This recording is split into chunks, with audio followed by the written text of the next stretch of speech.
and welcome back to Football Picks here on TalkingSports.tv. I'm Marty York. At his home office in San Diego is my good friend Uncle Ben of UncleBen'sFootball.com, and you can check out all of Uncle Ben's picks at UncleBen'sFootball.com whenever you'd like. But as is our tradition here now, we give you some freebies. Ben's strongest picks of the week. And if you've been following Uncle Ben all year, you're doing pretty well. And there's one game, you got 4 picks for us this weekend, and there's one game that really intrigues me, actually, Uncle Ben. Arizona in Tennessee. Arizona's favored by 3 points. The Cardinals have turned it around under Coach Bruce Arians. And even more surprising to me is that Carson Palmer, who, I gave up on him when he was still supposedly starring with the Bengals way back when now, with Chad Johnson, and they were going to be the most fascinating tandem in the NFL. Carson Palmer, to me, and he got hurt, and he's now making maybe the most amazing comeback I've seen. He's playing fairly well. I don't want to go crazy here and say that he's playing great, but he's playing fairly well. The Cardinals are doing well. They look like they got a shot at the playoffs, don't they? And they're 3-point favorites against Tennessee. Marty, that was so diplomatic of you, the way you handled that with Carson Palmer. That was fantastic. Yeah, he's playing, Bruce Arians has obviously done a heck of a job down there in Arizona because their defense is pretty strong. Carson Palmer, even though he's turning the ball over a little bit, he's not destroying and losing ball games for this ball club, okay? And that makes all the difference. And their defense is pretty solid, although they did lose Matthew last week, which was a very big injury. But, the Cardinals are arguably playing some of the best ball in the NFL right now, I'm telling you. They're 5-1 straight up and against the spread their last 6 games. And they find themselves, in the thick of the playoff race at 8-5, only 1 game out of the wild card right now. So this team believes they can still do it. And they got 2 pivotal games coming up, not this week against Tennessee, but they got to play Seattle and San Francisco the last 2 weeks, Marty. So this is a must-win situation for the Arizona Cardinals if they want to have a sniff at the playoffs, because I don't think they're going to sweep Seattle and San Francisco later in the schedule. But you got to, the Cards are 6-2 straight up. They're 7-1 against the spread versus sub-600 opponents this year, including 4-0, Marty, against the spread on the road. Wow. People think that, they're only good in the desert, but, they've really done the job on the road this year. 4-0 against the spread on the road this year. And I just think Arizona's going to continue their winning ways this week against a Ryan Fitzpatrick-led Tennessee Titans, who, to me, like I said last week, Marty, is the most dependable quarterback in the NFL. Some people think it's Peyton Manning and Tom Brady or Aaron Rodgers. No, to me, it's Ryan Fitzpatrick, because I know exactly what I'm going to get. 2 or 3 picks a game, a forced fumble for a touchdown probably, on a strip sack or something, and I can always depend on Ryan Fitzpatrick to get me the money. So I love betting against the Tennessee Titans with Ryan Fitzpatrick at the helm. I say take Arizona this week. They got a better ball club. They got more to play for. And the Ryan Fitzpatrick factor working with us here, I like the Cardinals minus the 3 points this week playing on the road. It's funny, you love Ryan Fitzpatrick, but only because of his incompetence. Well, that's correct. But it's dependability. We're looking for, when you're wagering on games, Marty, it's hard to find things that are dependable. But Ryan Fitzpatrick, you can count on him. I'm telling you. All right, so there you go, folks. That's Uncle Ben's first hot pick of this weekend, Week 15 in the NFL. Take Arizona, lay the 3 points against the Titans in Tennessee, and look for Ryan Fitzpatrick to cough up the ball a few times. New Orleans Saints are in St. Louis. The Rams did not look good against Arizona last week. These are one of the teams I think that have been playing for the end of the season since about the midway point of the season. They don't know. Kellen Clemens is trying a quarterback, but he's not Sam Bradford. I don't know. This team looks a little mixed up. The Saints are 5.5-point favorites on the road in St. Louis. I don't know, Ben. What do you think? Well, the New Orleans Saints are still believe that they can actually get the home field advantage in the playoffs. I know it's hard to believe, but they're still in a fight for their division title. First of all, They won against Carolina last week. They're going to Carolina next week. Is this a look ahead? I don't think so. They can't afford to let what they earned last week slip away when they won, big against the Carolina Panthers at home.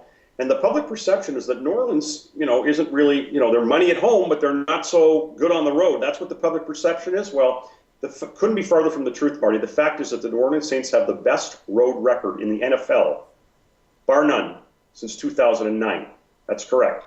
They're 24-14 straight up away from the Dome, including 15-5 versus losing teams. By the way, the St. Louis Rams are a losing team, so they're winning 75% of their games on the road against losing teams. I like those odds. You couple that with the Rams' raunchy. The Rams are 3-25 straight up, and 5-22 at home off a division game loss when facing a 500 or greater opponent, and they lost last week at Arizona, their division opponent. So you can understand why I like the New Orleans Saints here. I just don't see them losing this ball game against, like you said, a St. Louis Rams ball club that seems to just be underachieving every single year. Sam Bradford's out again. Like you said, Kellen Clemens, I don't see him keeping up with Drew Brees in this one, Marty. I don't see that happening. I like the Saints on the road to get it done. Right now the spread's -5.5. I say get down right away on that before it moves higher, because it probably will.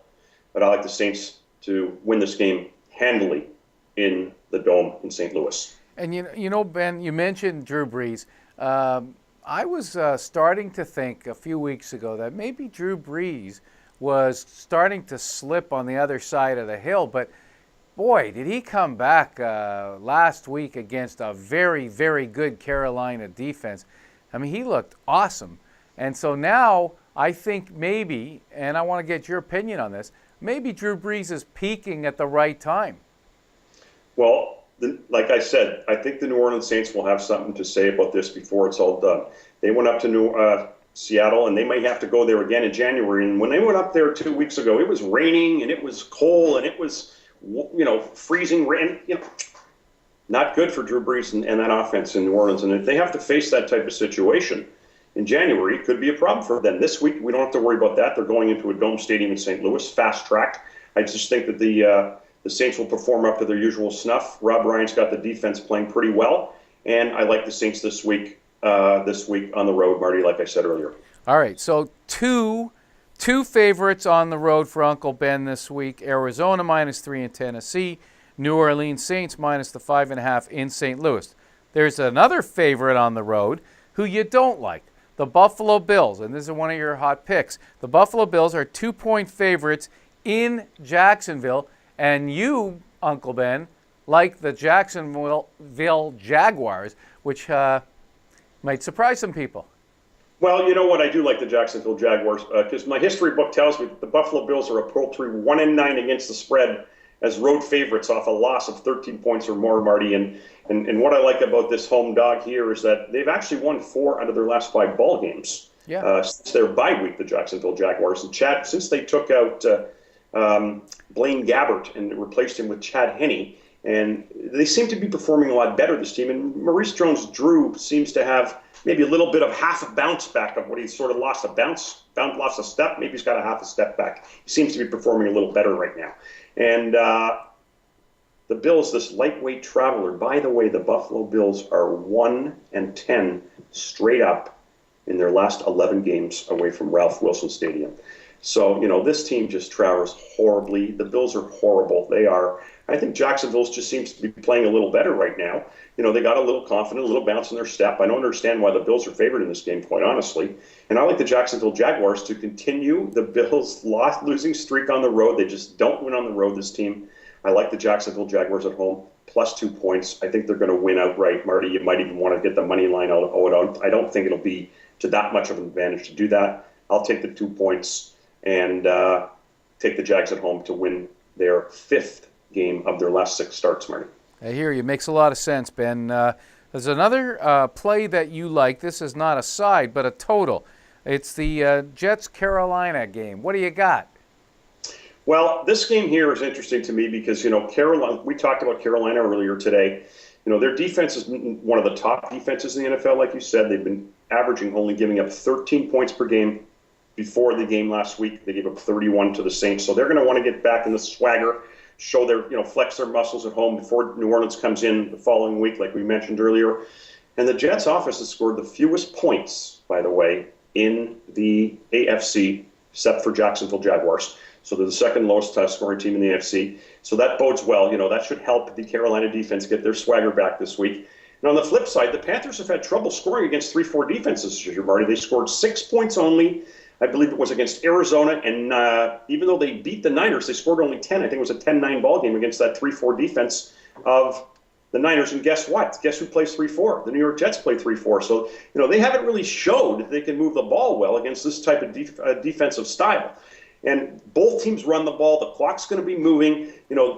Both teams play very solid defense. The New York Jets have a very solid defense. We all know what Carolina, but the New York Jets defense, they wouldn't be 6-7 this year if it wasn't for their defense. Their offense hasn't made them 6-7. Their defense has. I just see, Undertaker should get their shovels out and start digging in this one, is what I say, Marty. I like the under the total, 41 points here with the in the Carolina New York Jet game. Under the total. I know the unders is always a tough bet for the people out there because you got to wait right till the game ends. It's not like betting it over, but I like the under 41 here, Jets, Panthers. All right, so there you go, folks. Those are Uncle Ben's top 4 picks for this weekend, week number 15. New Orleans minus the 5.5, Jacksonville plus the 2, Arizona minus the 3, and under 41 in Carolina. All right, we're going to take a little break. When we return, we're going to talk college football here on Football Picks on TalkingSports.tv. Don't go away.